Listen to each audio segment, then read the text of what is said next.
اعوذ باللہ من الشیطان الرجیم بسم اللہ الرحمن الرحیم قل هو اللہ احد اللہ صمد لم یلد ولم یولد ولم یکن لہ کفوا احد۔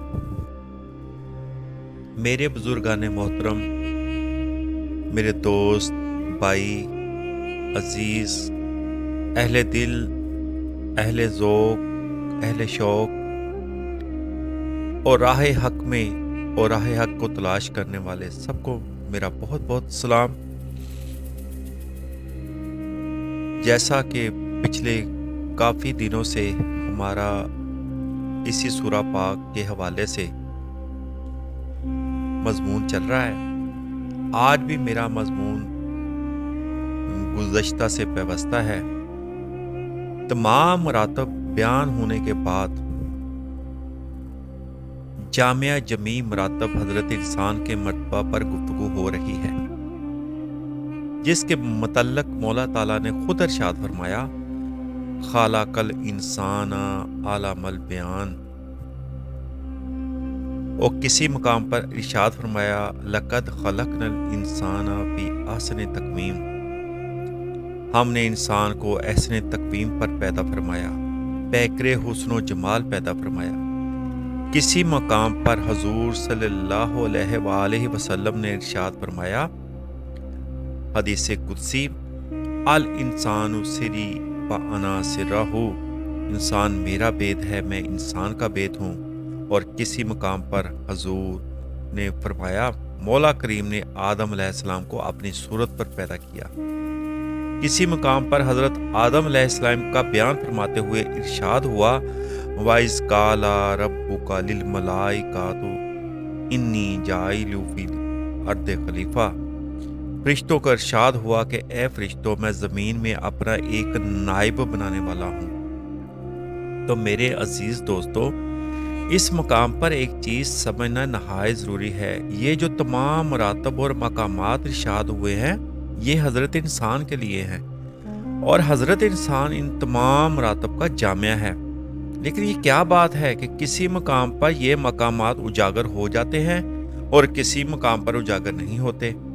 کسی مقام پر یہی انسان ہے جس کا دیکھنا خدا کا دیکھنا، جس کا سننا خدا کا سننا، چلنا خدا کا چلنا، پکڑنا خدا کا پکڑنا ہے، اور کسی مقام پر اسی کا یہ مرتبہ ہے کہ اس کا دیکھنا، سننا، چلنا، پھرنا، پکڑنا شیطان کا ہے، یہ بھی اسی کا مرتبہ ہے۔ کسی مقام پر وہ غلبہ ہے اور کسی مقام پر یہ غلبہ ہے۔ اس سے ایک بات ظاہر ہو رہی ہے کہ مولا تعالیٰ نے حضرت انسان کو جلال اور جمال دونوں کا جامعہ پیدا فرمایا۔ جمال کے مظہر فرشتے موجود تھے، فرشتوں کو مولا تعالیٰ نے نری اطاعت کے مقام پر پیدا فرمایا، انکار کا مادہ تک نہ رکھا، کہا سجدہ کرو، سجدہ کر دیا۔ جو حکم ہوا اس کی پوری پوری تعمیل کی، وہ صرف جمال کے مظہر ہیں، جس سے صاف ظاہر ہوتا ہے کہ صرف جمال کے مظہر کامل ہونے سے مراتب کی تکمیل نہیں ہوتی۔ مولا تعالیٰ نے اپنا ایک مظہر پیدا کرنا تھا جو جمال کا بھی مظہر ہو اور جلال کا بھی مظہر ہو، جس میں وہ صفات بھی پائی جاتی جو انکار کریں اور یہ بھی پائی جائیں جو انکار نہ کریں۔ پھر خود ہی اس کے متعلق فرمایا، ہم نے اپنی امانت کو آسمانوں اور زمین پر رکھا اور پہاڑ پر رکھا، اور جو کچھ ان کے درمیان ہے تمام نے اس کے اٹھانے سے انکار کر دیا، اور انسان نے اس کو اٹھا لیا، بس یہ ظالم اور جاہل ہے۔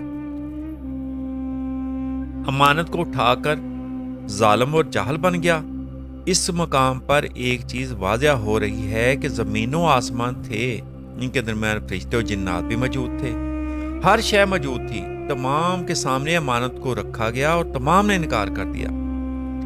جب یہ امانت کا بوجھ انسان کو اٹھایا گیا تو اس نے بخوشی قبول کر لیا۔ سب کچھ ظہور میں آ چکا تھا، مگر کسی چیز نے اس امانت کو نہ اٹھایا، مگر انسان نے فوراً اٹھا لیا۔ وہ امانت کیا تھی جو اٹھا لی گئی؟ پھر امانت کا بوجھ اٹھانے کے بعد مدح اور تعریف میں یہ کہا گیا کہ امانت کے اٹھانے والا ظالم اور جاہل تھا۔ یہ مقام مدح کے ہیں، مقام ذم میں نہیں ہے۔ یہ تعریف ہے، ظالم اور جاہل ہونا تعریف میں کیسے ہے؟ ظالم کا معنی ظلم کرنے والا اور جاہل کا معنی بے خبر، پھر یہ تعریف کیسی ہوئی؟ مولوی غلام رسول رحمت اللہ علیہ اپنی کتاب کے دیباچہ میں لکھتے ہیں، ظالم جاہل جے نہ ہندو نہ پیندو وچ کارے، اے ہے مدح مذمت نہیں اس وچ ناز اشارے، بار امانت چاہ نہ سکے زمین فلک بچارے، انس ظلوم جہول اٹھایا ان کیوں عہدوں ہارے، فرمایا ظالم اور جاہل ہو کر تو نے اس بار امانت کو اٹھا لیا۔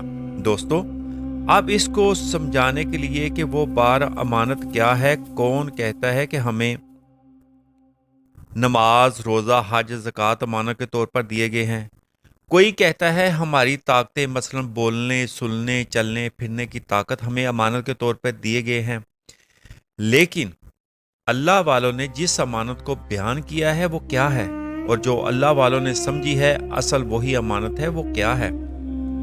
حضرت شیخ الاکبر محی الدین ابن عربی نے اپنی کتاب فصوص الحکم کے آدمی میں فرمایا، تمام جہان پیدا ہو چکا تھا، لیکن تمام عالم کا پیدا ہونا ایسا تھا جیسا شیشہ تو ہو لیکن اس پر جلا نہ دی گئی ہو۔ جب تک شیشے میں جلا نہ دی جائے وہ اس قابل نہیں ہوتا کہ اس میں عکس آ سکے۔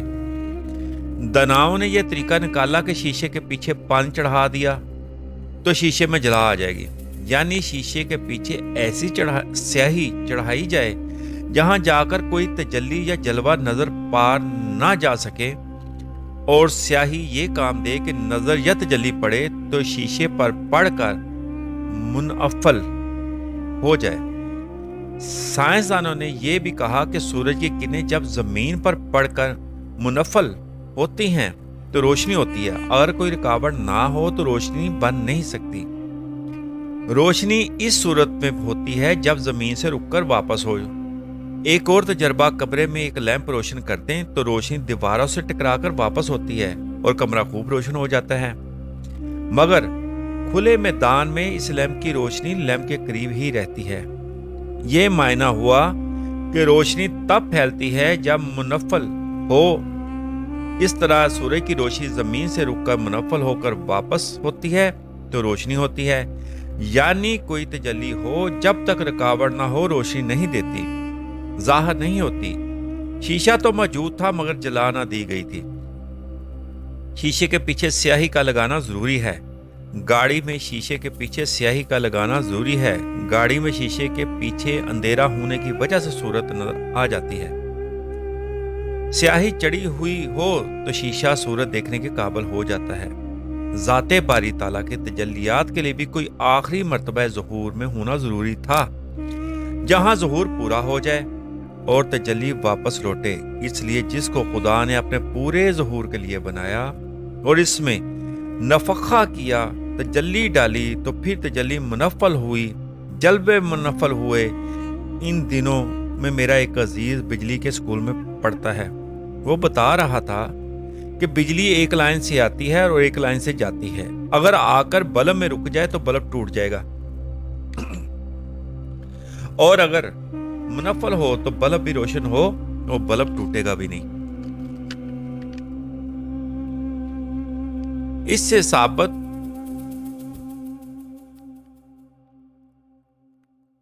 ہوا کہ اس طرح انسان کو نائب بنایا، اس کو نیابت اور خلافت کے قابل بنایا تاکہ تجلیات واپس منفل ہوں۔ اس کو حضرت انسان کہتے ہیں۔ جب ہمارے سمجھانے کو فرمایا تو فرمایا امانت اٹھانے والا ظالم اور جاہل تھا، میری ذات اور صفات کے بار اٹھانے والا تھا۔ اجمیر شریف کا عرس ہو رہا تھا، قوال یہ مصرع پڑھ رہا تھا، مارا بغمزہ کشف و قضا را بہانہ ساخ، مجھے اپنے نازو ادا سے قتل کر دیا اور بہانہ موت کا بنا دیا۔ یعنی وہ تجلیاں جو مجھے آباد کر رہی ہیں ہر آن آ رہی ہے اور جا رہی ہیں، جب وہ تجلیات کا دور ختم ہوتا ہے میرے لیے بھی دوسرے جہان میں جانا ضروری ہو جاتا ہے اور جانا پڑتا ہے۔ یہ بھی ادائیں ہیں، ایک ادا سے آباد کرتا ہے اور ایک ادا سے برباد کرتا ہے۔ یہ جہان ایک ہی حال میں نہیں ہے بلکہ تجلیاں آتی ہیں، آباد کرتی ہیں اور جاتی ہیں تو برباد کرتی ہیں۔ ہر آن فنا و بقا ہے، تجلیات آتی ہیں اور منفل ہوتی ہیں۔ اس مقام پر ظلم الجہولہ بتاؤں کیا ہے؟ مولا تعالیٰ ہیں اس مرتبے والے انسان کا کیا کہنا کہ جب اس پر تجلی ہوتی ہے تو یہ سب کچھ جان جاتا ہے۔ علامہ آدم اللہ الاسماء کلھا، آدم علیہ السلام پر ایک تجلی کی تو وہ سب اسماء کو جان گیا، کن فیکون ہو گیا۔ انسان کو ایسا بنایا کہ جس قدر علم دینا تھا دے دیا۔ خالق الانسان علام البیان، انسان کو پیدا کیا اور بیان سکھا دیا، کہا ہو جا، علم ہو گیا۔ اس لیے نہ کوئی نصاب ہے، نہ مدرسہ ہے، نہ استاد ہے، نہ وقت کی قید ہے۔ جب علم دینا چاہا تو کہہ دیا، بس ہو گیا۔ رومی رحمت اللہ علیہ فرماتے ہیں، علم حق در علم صوفی گمشود، این سخن کے باور مردم شد۔ خدا کا علم صوفی کے علم میں پوشیدہ ہے، یہی بات اس سے آدمی سے بلند کر دیتی ہے۔ حق کا علم صوفی کے علم میں گم ہو گیا، یہ بات آدمیوں کے سمجھ میں کیسے آئے؟ یہ ایسے ہی ہے، بنا آئینہ را اندر برابر، در او بنگر کے در آن شخص دیگر۔ اپنے سامنے آئینہ رکھ اور دیکھ، تجھے آئینے میں اپنی نہیں کسی کی صورت دکھائی دے گی۔ یکے راہ باز بین تا چیساں عکس، نہ این است تو نہ آپس کیست عکس۔ ایک بار دیکھا ہے تو دوبارہ دیکھ کہ یہ عکس کیسا ہے، نہ یہ ہے نہ وہ ہے، پس دیکھ کہ یہ عکس کس کا ہے۔ میرے دوستو وہ عکس ہے کیا؟ پھر خود ہی شرح فرما دی، تو چشم عکسی او نور نور دیدہ بدیدہ دیدہ را دیدہ کے دیدہ۔ تو اس عکس کی آنکھ ہے اور وہ آنکھ کا نور ہے۔ آنکھ کو دیکھ پھر دیکھ کہ پہلے دیکھا ہے۔ تو اپنی آنکھ کو یہ نہ سمجھ کہ میں دیکھ رہا ہوں بلکہ کوئی اور دیکھ رہا ہے، آنکھوں کو آنکھوں ہی دیکھ رہی ہیں۔ تو میرے دوستو ایک بات اس مقام پر سمجھ میں آ رہی کہ پھر یہ بار امانت کو اٹھا کر ظالم اور جاہل کیوں ہوا؟ اگر ذرا سی دیر کے لیے یوں مراقبہ کر لیجئے کہ شیشے میں جو آنکھ ہے وہ دیکھنے والے کی ہے۔ آنکھ ہے تو یوں سمجھ لیجئے کہ شیشہ جاہل ہے، جو اس میں دیکھ رہا ہے اس کو شیشہ دکھا رہا ہے، اپنی طرف سے کچھ پیش نہیں کر رہا۔ شیشہ اپنے آپ سے جاہل ہے، جو اس میں دیکھ رہا ہے اس کو ظاہر کر رہا ہے۔ جاہل اس میں جہود سے مشتق ہے، انسان وہ خلافت کا مستحق ہے جو اپنے آپ سے بے خبر ہے اور اس سے خبردار ہے۔ تو اس مقام پر جان لو کہ ابھی آپ کا دیکھنا خدا کا دیکھنا ہے، سننا خدا کا سننا ہے، چلنا خدا کا چلنا ہے، پکڑنا خدا کا پکڑنا ہے، کیونکہ تمہاری صفت جہول ہے۔ محمود کے غلاموں نے کہا تو یاز سے بہت محبت کرتا ہے، تو محمود نے کہا تمہیں بتاتا ہوں، جاؤ یاز کو بلا کے لاؤ۔ چنانچہ سب حاضر ہوئے تو سب کو پوشاکیں پہنا دی اور حوض میں انگوٹھی پھینک دی اور کہا کہ حوض سے انگوٹھی نکالو مگر کپڑے تر نہ ہوں۔ سوائے ایاز کے سب نے انکار کر دیا، یعنی جو اپنے آپ سے خبردار تھے انہوں نے انکار کر دیا، جو اپنے آپ سے بے خبر تھا کہا ابھی نکالتا ہوں۔ غوطہ لگایا، انگوٹھی نکال لایا، کپڑے تر ہو گئے، شرط فوت ہو گئی۔ کہا حضور میرے سے کوئی غلطی ہو گئی۔ اس طرح 3 بار کہا اور آخر کہا حضور ہر بار مجھ سے کوئی غلطی ہو جاتی ہے، جو غلطی کو مان لے اس کو موقع دیا جاتا ہے۔ محمود نے غلاموں سے کہا یہی بات تم سے ایاز میں زیادہ ہے، ہماری ہستی کچھ بھی نہیں ہے مگر ہم کہتے ہیں استغفر اللہ ربی من کلی ذنب و اتوب علیہ۔ مولا تعالیٰ فرماتے ہیں یہ ہے تو کچھ نہیں مگر جان بوجھ کر اپنی غلطی کا اقرار کرتا ہے، انجان بن کر غلطی کا اقرار کرتا ہے، اپنا ہی قصور مانتا ہے، حالانکہ اس میں اس کا کوئی حصہ نہیں۔ دیکھ رہا ہے کہ شکاری نے جال زمین پر بچھا دیا ہے، شکاری چھپ کر بیٹھا ہے، دانا نظر آ رہا ہے، جال قضا ہے، دانا ظاہر ہے، قضا کو ہم نہیں جانتے۔ اور ایک وہ ہے جن کو جال دیکھنے کی آنکھ دے دی گئی، وہ اولیاء اللہ ہیں جو قضا کو بھی دیکھتے ہیں اور تمام مراتب اور مقامات ان پر روشن ہیں، وہی خلافت کے حقدار ہیں۔ جال سامنے ہے مگر اسیری کا شوق ایسا ہے کہ اس میں پھنس رہے ہیں۔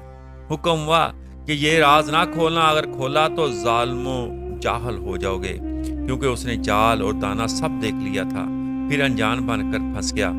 اس لیے ذات باری تعالیٰ نے خلافت عطا فرمائی، جان کر پھنس گئے، جنت سے باہر آئے۔ ظلم الجہولہ کی یہ شان ہے، 500 برس تک سر سجدے میں ہے، آنکھوں سے آنسو جاری ہے، جس سے نہر جاری ہو گئی۔ اس وادی کے جانور پانی پی کر خوش ہو رہے ہیں اور ان کو دیکھ کر آپ خوش ہو رہے ہیں۔ 500 برس کے بعد ظلم الجہولہ کی منزل طے ہوئی اور پھر اس قضا پر نظر جاتی ہے تو کہہ اٹھتا ہے، ربنا ظلمنا انفسنا وَإِن لَّمْ تَغْفِرْ لَنَا وَتَرْحَمْنَا لَنَكُونَنَّ مِنَ الْخَاسِرِينَ۔ میں ظلم و جہول کے مرتبے پر پوری طرح قائم ہو گیا ہوں، اب تو مجھے معاف کر دو۔ اگر میں معاف نہ کیا تو گھاٹا پانے والوں میں ہو جاؤں گا۔ معلوم ہوا حضرت انسان یار جمال کا آئینہ ہے اور اس صورت میں ذات باری تعالیٰ اپنے آپ کو دیکھ رہے ہیں۔ پھر فرمایا، اے فرشتوں، میں ایک خلیفہ پیدا کرنے والا ہوں جو میرا پورا مظہر ہے۔ فرشتوں نے کہا، وہ تو فساد کرے گا اور خون ریزی کرے گا۔ تو مولا تعالیٰ نے فرمایا، جو میں جانتا ہوں تم نہیں جانتے۔ اور ساتھ فرمایا، عالم آدم الاسماء کلھا، تمام علم دے کر فرمایا کہ اپنا علم فرشتوں کے سامنے رکھ۔ تو فرشتوں نے اپنی عاجزی کا اقرار کیا کہ اے مولا، تو بہتر جانتا ہے، یہ مقام کیسے پورا ہو سکتا ہے کہ فرشتہ ہو اور سر پر آرا بھی ہو، فرشتہ ہو اور کربلا میں شہید ہو، یہ انسان کے پیدا ہونے سے پورا ہوتا ہے۔ رومی رحمت اللہ علیہ فرماتے ہیں، صورتش برخاک جان در لا مکان، لا مکانی فوکو وہم سالکاں۔ دیکھنے میں سورج زمین پر ہے اور ان کی پرواز لا مکان سے بھی اوپر ہے۔ یہ غلامان مصطفیٰ کی ایک منزل ہے، یہ بھی مقام ہے۔ نقش آدم لیک مائنہ جبریل، رستہ از خشم و ہوا و کالو کیل۔ بظاہر جسمانی طور پر آدمی ہے لیکن روح جبریل کی ہے۔ اگرچہ آدمی غصہ و حرص و ہوس اور کم و بیش کا مجموعہ ہے، یہ بھی مقام ہے کہ فرشتہ صفت ہو، دیکھنے میں آدمی ہو مگر اس کا یہ مقام ہو۔ گفتہ او گفتہ اللہ بود، گرچہ اعظم حلقوم عبداللہ بود۔ اس کا کہا خدا کا کہا ہوا ہے، یعنی اس کی بات خدا کی بات ہے، اگرچہ اس کے حلق میں عبداللہ یعنی اللہ کا بندہ بول رہا ہے۔ اگر وہ حلقوم عبداللہ سے ہو مگر وہ اللہ کا کہنا ہوتا ہے، ان کا دیکھنا خدا کا دیکھنا ہوتا ہے، ان کا سننا خدا کا سننا ہوتا ہے، ان کی تمام صفات میری ہوتی ہے۔ فرشتے تو اپنے ہی مقام پر رہ گئے، فرشتہ خواہ کتنی ہی عبادت کیوں نہ کرے، اس کا بولنا خدا کا بولنا نہیں ہو سکتا، یہ انسان کا مرتبہ ہے۔ اب معراج کا کچھ عرض کرتا ہوں۔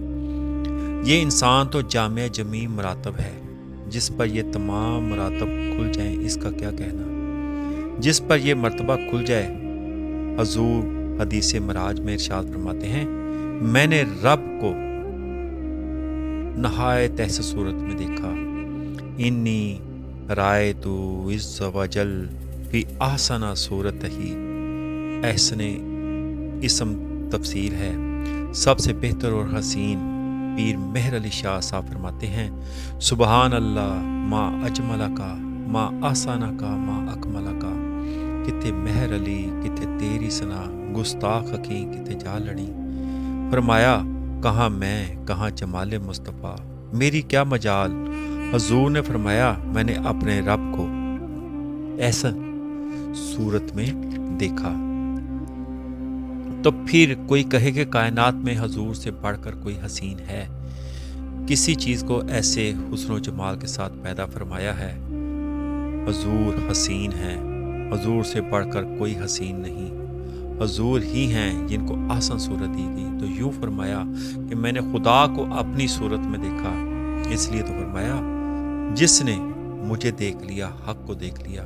پھر فرمایا میرے رب نے مجھ سے پوچھا کہ فرشتے کس بات پر جھگڑتے ہیں؟ حضور نے فرمایا خدا جانتا ہے۔ مولا تعالیٰ نے فرمایا کہ فرشتے اس لیے جھگڑتے ہیں کہ امت محمد صلی اللہ علیہ وآلہ وسلم ٹھنڈے پانی سے وضو کر رہے ہیں۔ پھر یہ بھی بیان فرمایا کہ خدا نے میرے شانوں کے درمیان اپنے ہاتھ رکھ دیے، یعنی مان کا ہوا، مگر وہاں دوئی کا مقام نہ تھا، دو ہوتے تو مان کا ہوتا۔ حضور صلی اللہ علیہ وآلہ وسلم فرماتے ہیں کہ میرا اللہ کے ساتھ ایک ایسا وقت ہے جہاں نہ کوئی فرشتہ، نہ کوئی نبی، نہ مرسل پہنچ سکتا ہے۔ اسی مضمون کو رومی رحمۃ اللہ علیہ نے اپنے انداز میں بیان فرماتے ہیں، در مقام لی ما اللہ سیر نیست، وحدت محض است انجا غیر نیست۔ یہ لی ما اللہ کی سیر نہیں ہے، یہ اللہ کے سوا کوئی غیر اللہ نہیں ہے، یہ فقط مقام وحدت ہے، یہاں دوئی کی گنجائش ہی نہیں ہے، یہ صرف وحدت کا مقام ہے، وہاں غیرت کا سوال ہی پیدا نہیں ہوتا۔ صرف ہمیں سمجھانے کے لیے فرمایا کہ وہ مجھ سے بغل گیر ہو گیا اور میرے دونوں شانوں کے درمیان ہاتھ رکھ دیے اور میں نے اپنے سینے میں ٹھنڈک محسوس کی، نہ جانے کتنے پردوں سے تجلی ہوئی تو کوہ طور جل گیا، مگر یہاں کوئی بھی پڑتا نہیں اور ٹھنڈک پڑ رہی ہے۔ پھر فرمایا میں نے جان لیا جو کچھ زمینوں و آسمانوں میں تھا۔ حضور تو ایسے مقام میں ہے جہاں زمین و آسمان کا مقام ہی نہیں۔ اب کیسے جان لیا؟ اس کا معنی یہ ہے کہ حضور صلی اللہ علیہ وآلہ وسلم ایسے مرتبے میں ہیں کہ ایک طرف ذات باری تعالیٰ سے ملے ہوئے ہیں اور ایک طرف مخلوق سے، ادھر اللہ سے واصل، ادھر مخلوق میں شامل۔ خواص اس برزخ کبریٰ میں ہے حرف مشدد کا، ادھر منہ کرتے ہیں تو خدا کو دیکھ رہے ہیں، ادھر منہ کرتے ہیں تو زمین و آسمان کا مشاہدہ کرتے ہیں۔ نہ خدا باہر ہے نہ خلق باہر ہے، یہ حق الیقین کا مرتبہ ہے۔ حضور صلی اللہ علیہ وآلہ وسلم کا تو یہ مقام ہے کہ ان سے نہ حق باہر ہے نہ خلق باہر ہے۔ رومی رحمۃ اللہ علیہ فرماتے ہیں جب یہ مرتبہ کھل گیا ذات باری تعالیٰ کے تمام مرتبے کھل گئے۔ اس وقت حضور صلی اللہ علیہ وآلہ وسلم نے فرمایا کہ میں تیری معرفت کا حق جیسا تھا ویسا میں پا نہیں سکتا۔ بعض نے تو اس کو عاجزی کہا کہ حضور نے عاجزی بتائی تھی، مگر اللہ والوں نے فرمایا کبھی اور حسرت تھی، میں چاہتا ہوں کہ تیری معرفت کے اور مقام کھل جائیں۔ تو پھر ذات باری تعالیٰ نے فرمایا ما زاغ البصر وما طغیٰ، کہ میرے محبوب پر مرتبے کھل رہے ہیں مگر اس کی آنکھ تک نیچی نہیں ہوتی۔ یہ بھی حضرت انسان کے مرتبے ہیں۔ جو لوگ حضرت انسان کے مقام کو نہیں جانتے وہ کیا کریں، وہ مجبور ہیں، وہ جو چاہیں کہیں، جو چاہیں کریں۔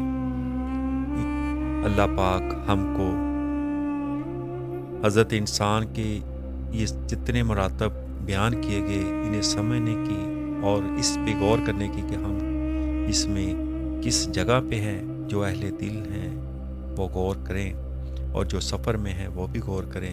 اللہ پاک ہمیں سمجھنے کی ہمت عطا فرمائے، ہمیں حضور صلی اللہ علیہ وآلہ وسلم کا درد عطا فرمائے، عشق عطا فرمائے، درد دل عطا فرمائے۔ آمین آمین آمین وما علینا الا البلاغ۔